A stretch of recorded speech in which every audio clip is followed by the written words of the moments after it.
Welcome. This podcast is an exploration into being human and what's possible when there's less attention on the noise in our heads. Warning. While listening to this broadcast, you may experience moments of deep peace, sighs of relief, personal insights, or long stretches of dead air. Do not be afraid. This is normal.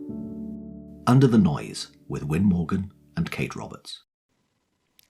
Hello and welcome to this week's episode of Under the Noise with me, Wyn Morgan, and my co-host, Kate Roberts. Hi, Wyn. Hi, Kate.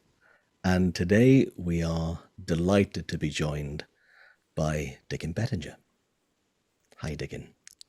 Hi, Wyn. Hi, Kate. Hi. As a quick introduction, I can't remember, Dicken, the first time I met you or saw you speak in person.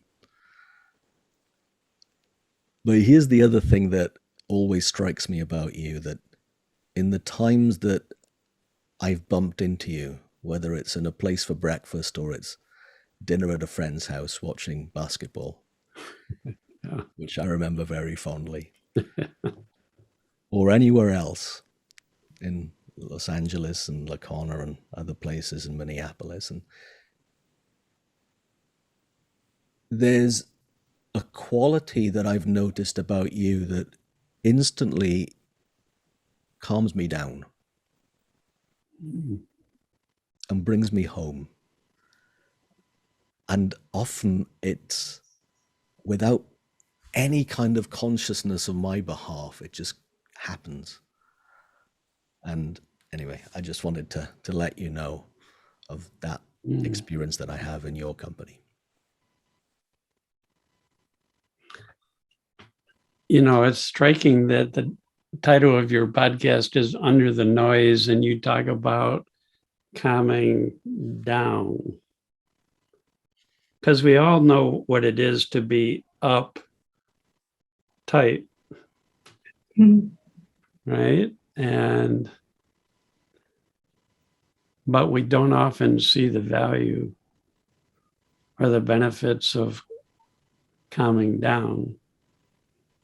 So it's interesting that in my perception, when most adults are feeling tension or stress or upset even, they do more thinking, so they get even more up in their head. And there's certainly beautiful benefits of being in our head and thinking about things, but that's also where we end up getting stuck and uptight. And it's nice to learn the benefits that are available to all of us when we touch that calm or quiet place underneath all the noise of our personal thinking. It's really, really nice to experience that benefit. And it was once we started experiencing the benefit of that in our lives that we could share with other people that these benefits are universal. In a calm, clear mind, people have clarity and think better. They feel better. They use their minds in a very different way. Very different way. The teacher I had used to say it's all the same mind, but there's two fundamental ways of using the same mind. One is like a computer, where we're actively thinking using already known ideas and information, memory. But there's another way of using the mind that people are not as familiar with, and it's where all the amazing benefits come from. Clarity, perspective, common sense, insight, inspiration, motivation, aspiration, new and fresh thinking. For example, when I would work in companies, people would often call me in to consult when they were stuck on a problem of some sort. And without realizing it, they were stuck because they were stuck in the same old thinking. And that the cure for that is new and fresh thinking, inspiration, inspiration, innovation, right? Insight. And once people learn to use their mind in this other way, which is being open to a much deeper intelligence than is contained in the computer. Once people became open to that, they began to think more creatively, more wisely, more insightfully, make better decisions, experience less stress. So in our trainings, we would point in this direction of finding a balance between the intellect and wisdom, between the intellect and a deeper presence that allows for new and fresh thinking. We'd point in that direction at some point with the group we were with, or even when we weren't working in companies, with people sort of stuck on something in their life. But in companies, the funny thing was, at first they just hated how slowly we talked, and they just couldn't stand it. It was like, come on, just say it. Hurry up and get to the point. When are we going to start? And we realized they didn't know why we were pointing in this direction. So we had to explain to them that any human being, when they temporarily step back from their computer, they don't become dumb and stupid. They become more fully present, and they have access to new and fresh thinking, and they begin to feel better and be more inspired.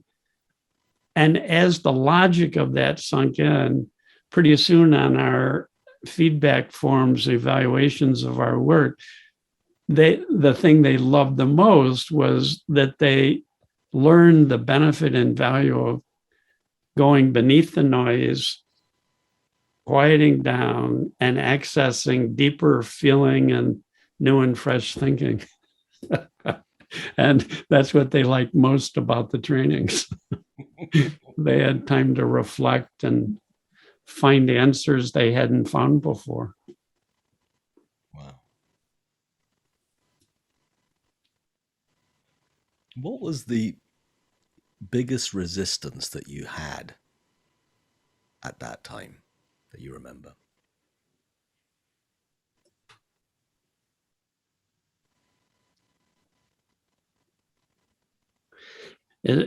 I have to tell you, at first, we had a lot of resistance because we were in our heads speaking to their intellects. Yeah. And in a sense, we're trying to convince them of something. And we got all kinds of resistance. And as we gained deeper insight into the nature of the mind, and we began to walk the talk more. And I tell you, we got less and less and less resistance as our understanding got deeper, because number one, like a lot of the people I was working with were engineers, and engineers love logic.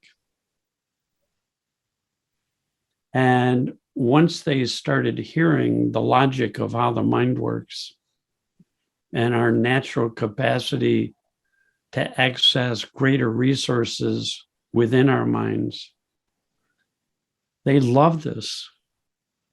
They couldn't get enough.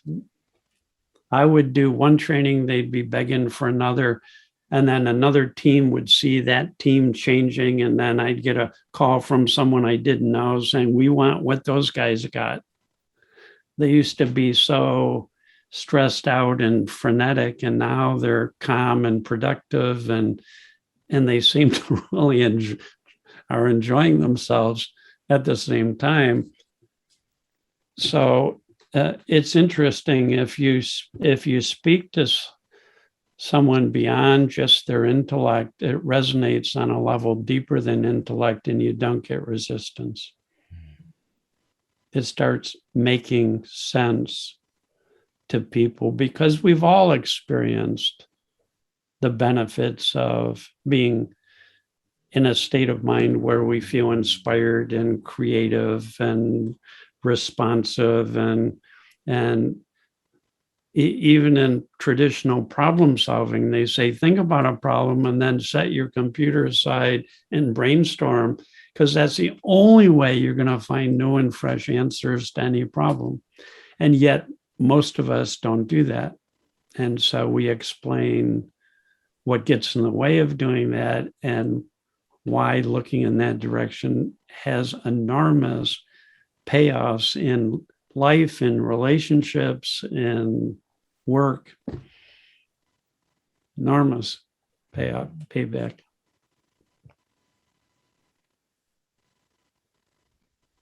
I want everybody to know this, Kate and Wyn. I want everybody to know that we're connected to a deeper intelligence that brings us feelings that uplift and thinking that inspires and is helpful and useful in a very practical way. I want everybody to learn this. So that's what my career is dedicated to, spreading the word globally.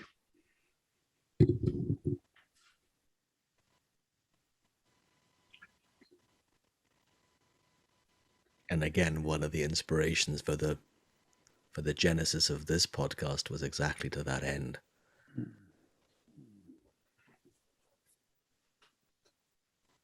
Yeah, I told you that when I heard the title of your podcast, I was immediately intrigued, because we all know what it's like to get caught up in the static in the attic, to get caught up in the gerbil wheel of our own thinking, to get bogged down by thinking so much about a problem that it seems more and more complicated and difficult and stressful. We all know what it's like when we misuse our computer and try and get it to do something it was never intended to do. Mm. We don't go to a computer. We go to the computer because we can Google all kinds of cool information. Unbelievable. I mean, I love using the computer that way. It's really fun and helpful for working in the field of the known and what's known. But we don't go to a computer to find inspiration itself. That we find inside of us, to find passion for life, to find uplifting, to find love and understanding. We don't find that in the computer, right? That's in this other dimension of our mind. You could call it wisdom mind. We've got the intellect, and then there's a deeper intelligence. And so, I mean, even at Harvard, they talk about that IQ is a poor measure of a person's intelligence because it only measures how well they can use their computer. It doesn't measure how well they can access new and fresh thinking, creative thought. It doesn't measure a person's well-being, right? Because there's something more to human beings than just their computer. Otherwise, we're just mechanized robots walking around stuck in whatever we've learned and have no access to deeper feeling and creative thought. Mm.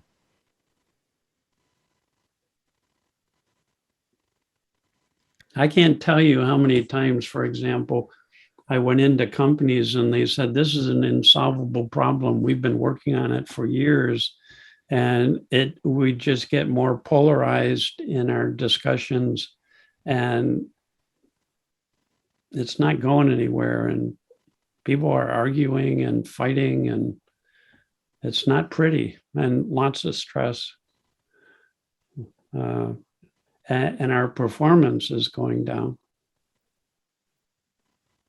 And I'm thinking, well, as soon as they understand where to find what they're looking for, they'll be up and running and in no time solve this. And sure enough, once people saw the logic that the only thing in the way of creative, responsive, agile thinking, which is necessary to solve a problem, the only thing in the way of that is when people get bogged down in their computer thinking. It puts a lid on the ability of our mind to respond to any problem creatively. And it's innocent. But I tell you, everybody is looking for freedom from thoughts that bog them down. Everybody likes to feel unburdened. Everybody. I've seen no exceptions to this. And everybody likes the discovery that when we're unburdened, we think better and we do better, period. I mean, that's true in sports, that's true in relationships, that's true in business.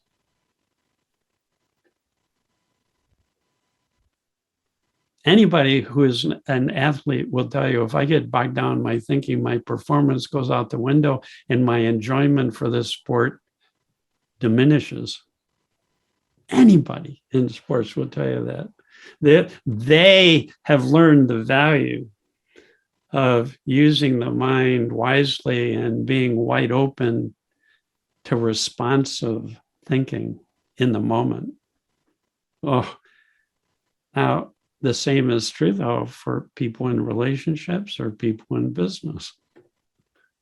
There's two ways of using our mind, and we can use the intellect wisely, but we can also use it unwisely because it's a tool. And when we get out of balance and don't have a balance between wisdom and intellect, we suffer psychologically and performance suffers. And so everybody's looking for balance. Everybody's looking for the being unburdened and being creatively responsive to life, no matter what gets thrown our way. And difficulties and challenges do get thrown our way. So a question that struck me that someone could be thinking and listening to what you've just said. If we're looking for a balance between intellect and wisdom, Yeah. how do I know the right balance? That's what I love about the mind. It's a complete system. And it's created from this intelligent source. So when we use our intellect wisely, we plan things, we use language to communicate, we think about what we know, we retrieve information we have stored, all the valuable things we've learned in school, we can retrieve that information and utilize it. We can process information. That's utilizing the intellect wisely. The instant we start using the computer for something that it wasn't built for, love and understanding, passion, creativity, outside the box creativity, that new and fresh thinking, which is essential for anything to move forward or essential for transcending and going beyond problems. Right? So it requires an understanding of a deeper capacity of the mind. And without that understanding, we get out of balance. So here's the beautiful thing, when I learned this, it was so powerful. Whatever I'm feeling is created by the thinking I'm doing in the moment, not by my circumstance. Now, the implication of this is profound. It means everything I'm feeling, my stress isn't coming from my circumstance, my upset, my stuckness is not a function of circumstance. It's being created in that moment by my thinking, so that when I begin to use the computer in a way it wasn't intended for, it starts creating, the thinking we're doing starts creating tension or stress or upset. And those feelings, since they're not coming from the outside, indicate something that's going off internally. Like when you're driving a car, warning lights come on the dashboard. They're not an indication of what's happening in the cars around you. They're an indication that something is not right in your engine. Right? So then tensions and stress in life, in relationships, and in the workplace becomes a gift. It's a biofeedback within the intelligence of the system to let us know that we're out of balance, that we're overutilizing the intellect and we're not allowing wisdom to weigh in and bring us its perspective and clarity and common sense and new and fresh ideas, creative responsiveness. We're not giving room for that. And the logic is pretty simple. When our minds are relaxed and open as opposed to being closed-minded, we now have room for new and fresh feeling and thinking to arise, to fill us, to come to mind. So it's built into the system. Thank God we feel stress in our relationships or in life or at work, because it's like an alarm clock going off, letting us know we're overutilizing the intellect, not using it wisely. And it's, as we tell our teenage kids, you've had enough screen time. You really have to get off the screen, put it down, come back to the now, and be open to being inspired and living in an inspired life, which is what everybody wants anyways, to live a life full of inspiration and enjoyment and love and creativity. And I know that's what I was always looking for. That's why I became a psychologist originally. I not only wanted more of that in my life, but I wanted more of that in my family, and I wanted more of that to be able to share what I learned about that with other people so they could have more of that in their life.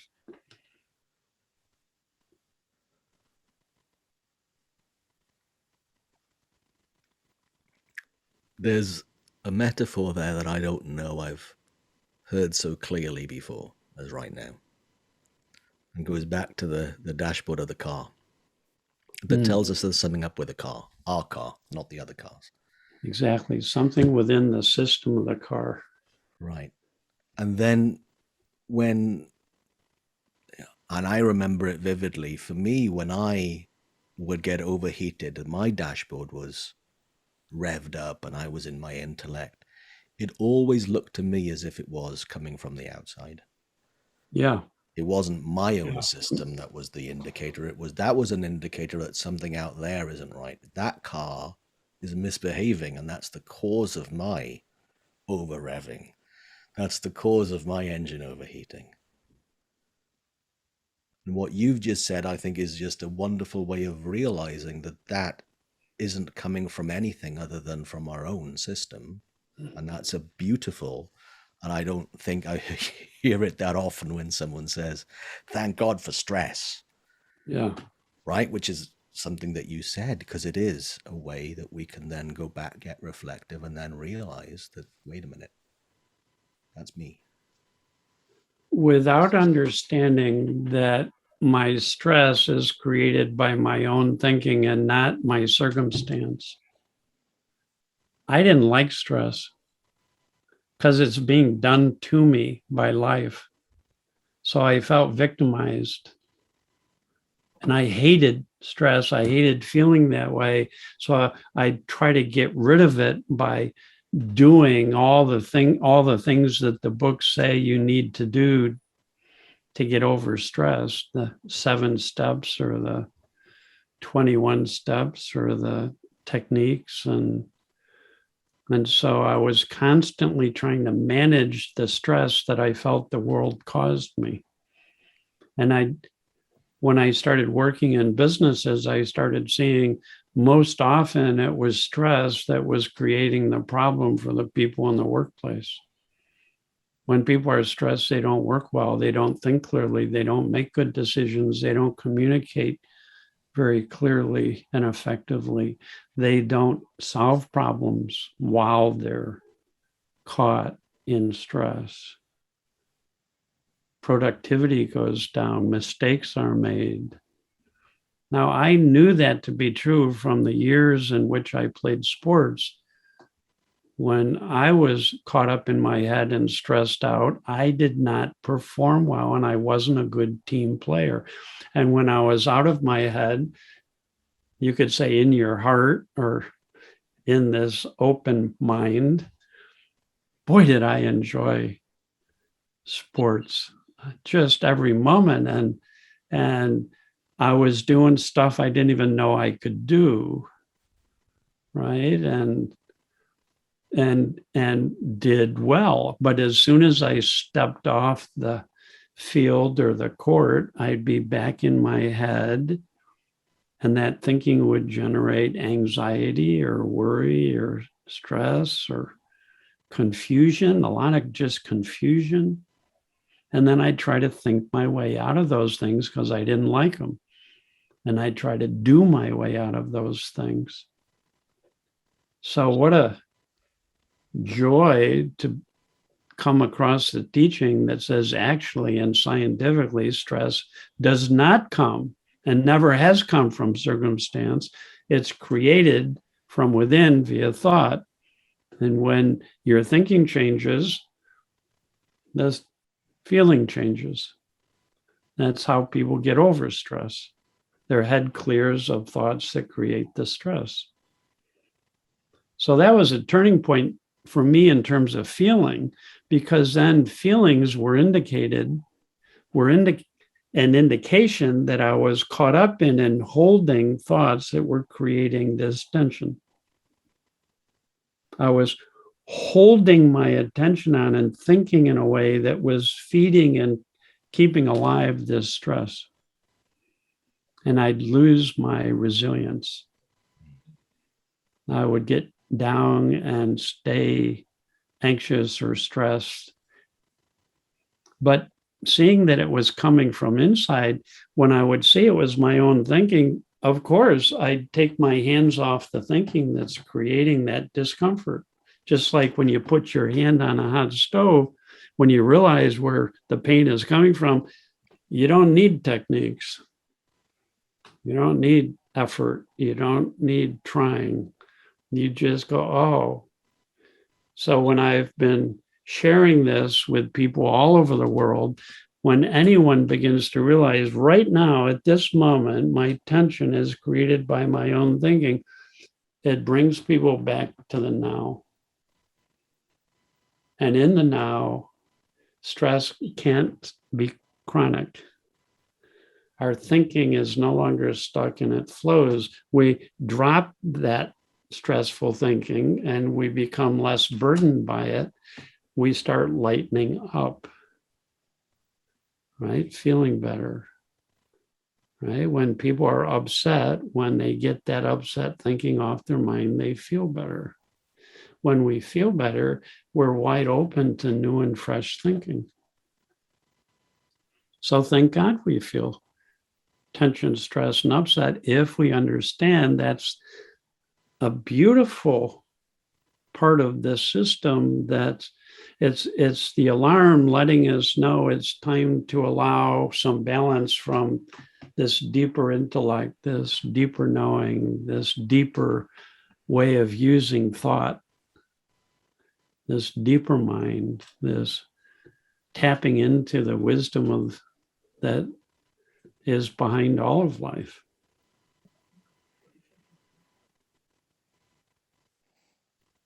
So that was an insight. When I realized stress was a call to wisdom, it's serving our awakening,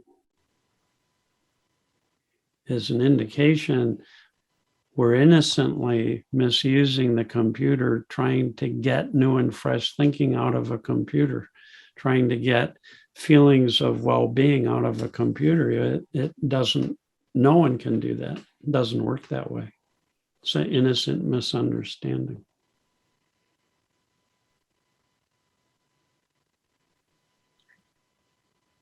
Dicken, I've heard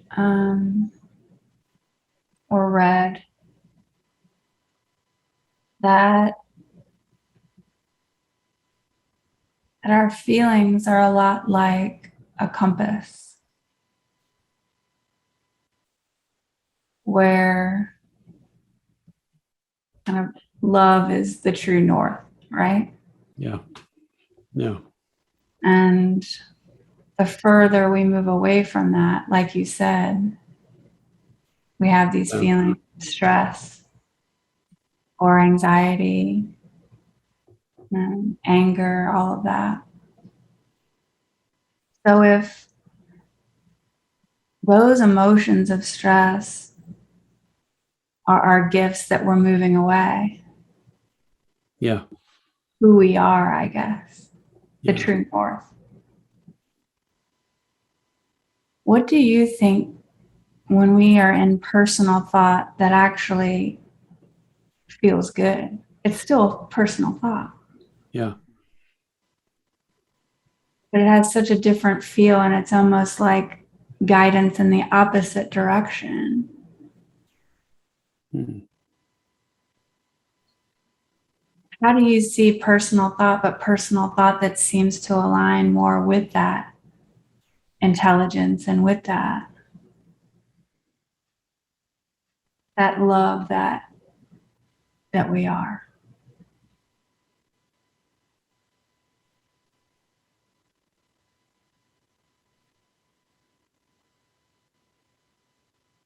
Well, let me start with the love that we are.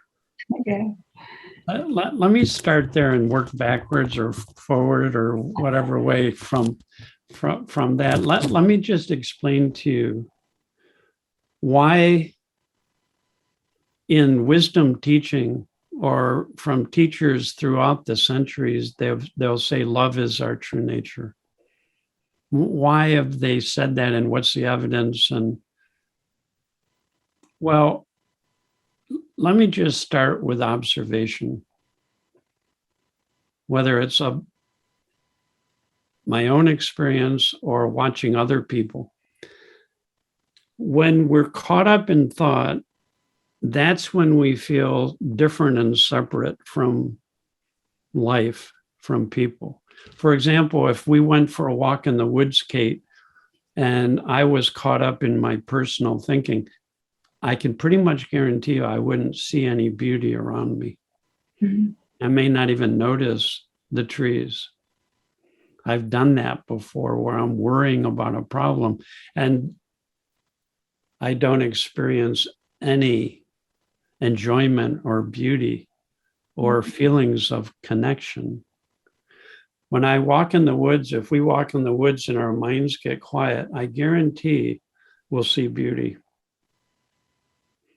I guarantee we'll start feeling a connection to the trees, a connection to each other, I've many times gone for a walk in the woods with friends. And when we get quiet, we're just living. Our senses are so awake and alive when our minds are open. And we fall in love with nature, and we fall in love with each other in a really beautiful sense. Now, I've shared this understanding with men and women in prison. And they're walking around caught up in thoughts, feeling different and victimized and abused. And when they begin to learn their feelings are held in place by their own thinking, they begin to have more and more moments where they're free of those thoughts. And they say, I've found my freedom in prison. I feel freer than I did on the outside. And always they start feeling more connected to people. So the truth of the matter is we're all connected to life on a deeper level because we're all part of this infinite field of energy. All the physicists are saying this these days. This is the heart of quantum understanding. Right? We're all part of this infinite field of energy, whether in form or formless. It's all the same field. And so there is already this underlying unity in life. And our thinking creates a sense that we're separate and different. So it would be like if we're a wave on the ocean and we're always thinking, we'd always think I'm a little wave and I'm different than all the other waves and we're not connected.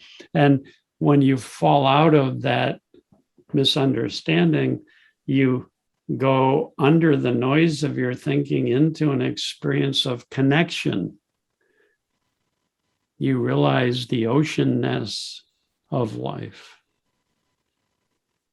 So that's why people who have gotten really quiet, whether they're meditators or creative people or inventors or scientists, who Einstein talks all about this, of dropping into this space where new and fresh come.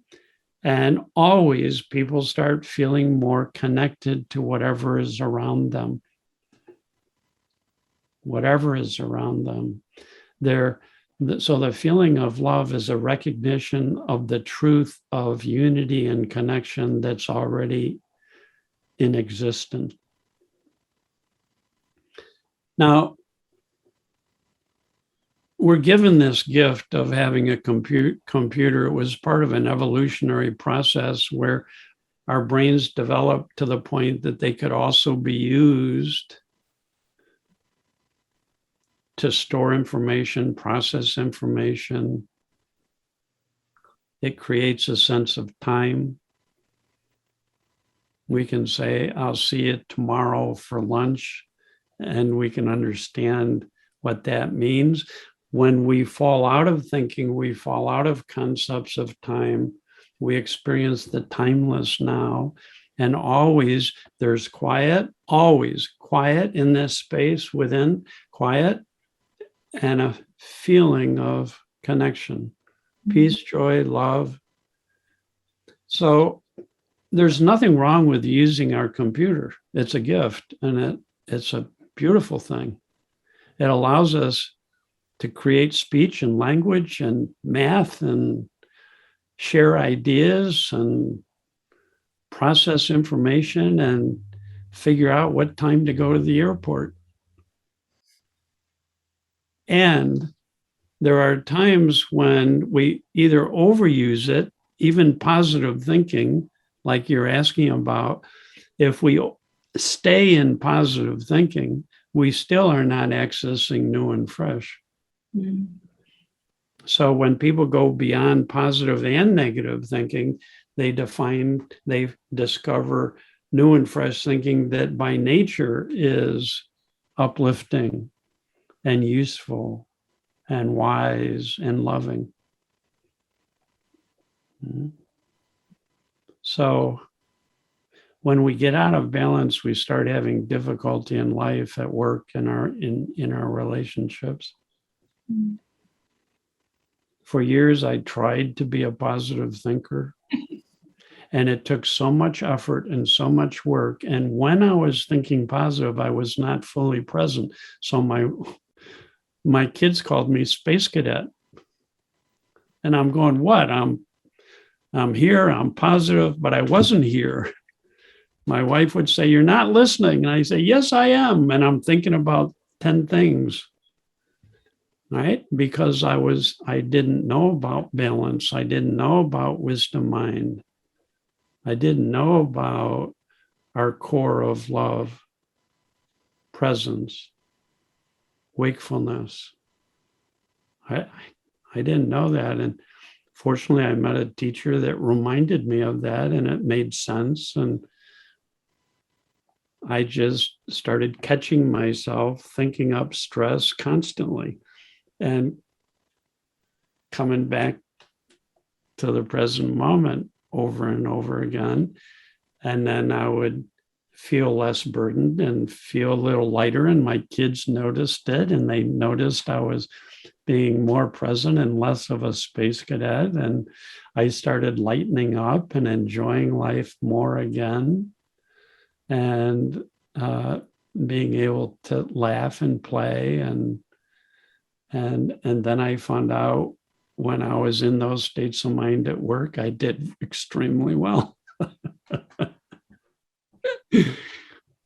So that's a good question though, Kate, about we can even misuse or overuse trying to think positive and be trying to be positive. When we're present, we're not trying. And all that thinking, positive and negative, settles out. We go beneath the noise of all of that. The babbling. My teacher used to say, if you can take one little step beyond your babbling thought system, you'll find a silence and a feeling. And that's where you find what you're looking for. Mm-hmm.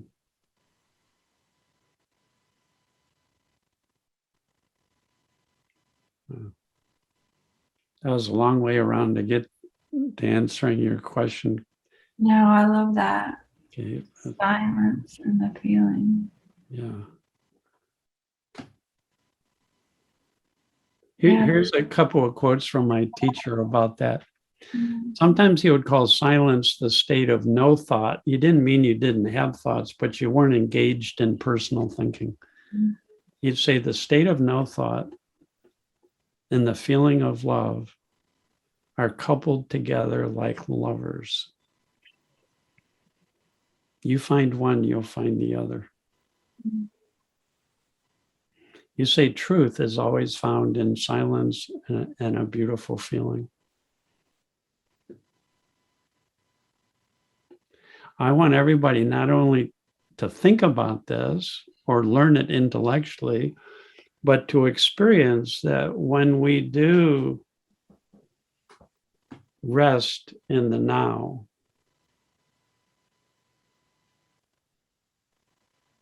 there is a beautiful kind of quiet presence. And we start always then, when we touch that space, we start feeling, literally feeling more connected to what's in front of us. When I'm with my wife, if I'm thinking all the time, I don't listen well and I don't experience love for her. And when I fall into this space, that's why they use the metaphor falling in love, right? We fall temporarily out of the intellect. We close our laptop. We become fully present, wide open to possibility, wide open to these feelings of connection. And then I fall in love with my wife over and over again. Mm-hmm. We've been married 52 years, and I love that we both have an understanding about how the mind works that allow us to fall into a love that is the unity that exists between the two of us. And to celebrate that. It's an unconditional love or an undying love. It's a love that's always there under the noise. For anybody. For any human being. No exceptions.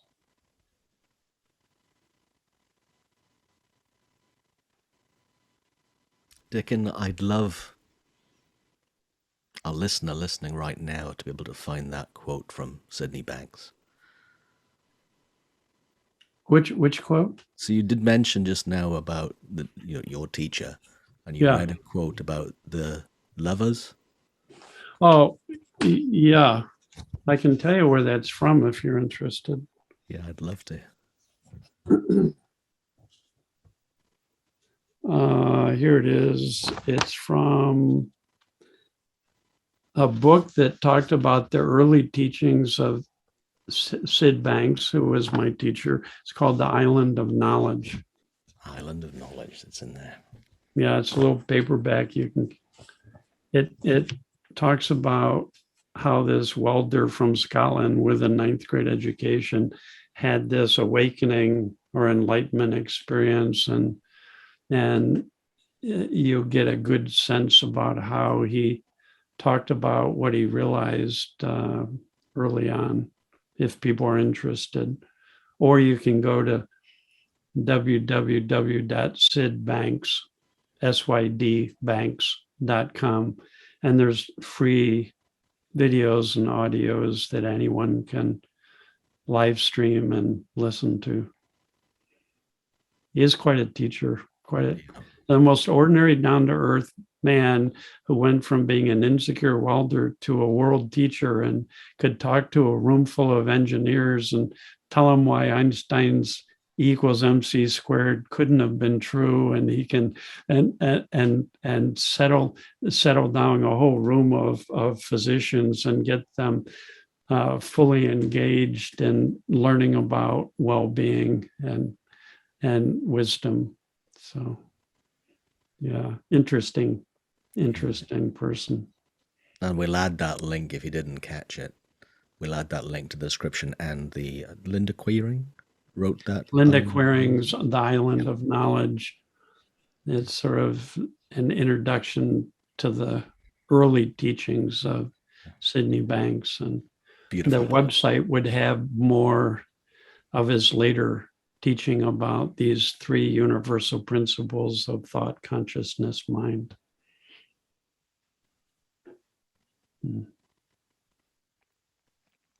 It's good stuff.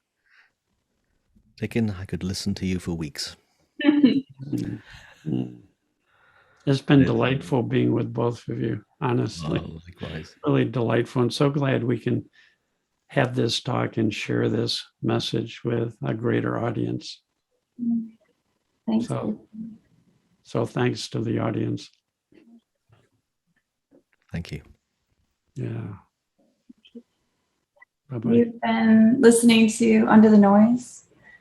I'm Kate Roberts. I'm here with my co-host, Wyn Morgan, and also Dicken Bettinger.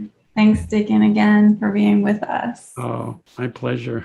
If you have any questions, please feel free to email us. If you have any ideas of things that you'd love for us to chat about, please email Wyn or Kate. All that information is at the end of the podcast or down below if you're watching on YouTube. And thank you for joining us. Thanks for joining us. We'd love for you to subscribe, rate, and review. If you have a topic or question that you'd like us to chat about, email Wyn or Kate at wyn@winning.co.uk and Kate at katerobertscoaching.com. Until then, enjoy what's possible under the noise.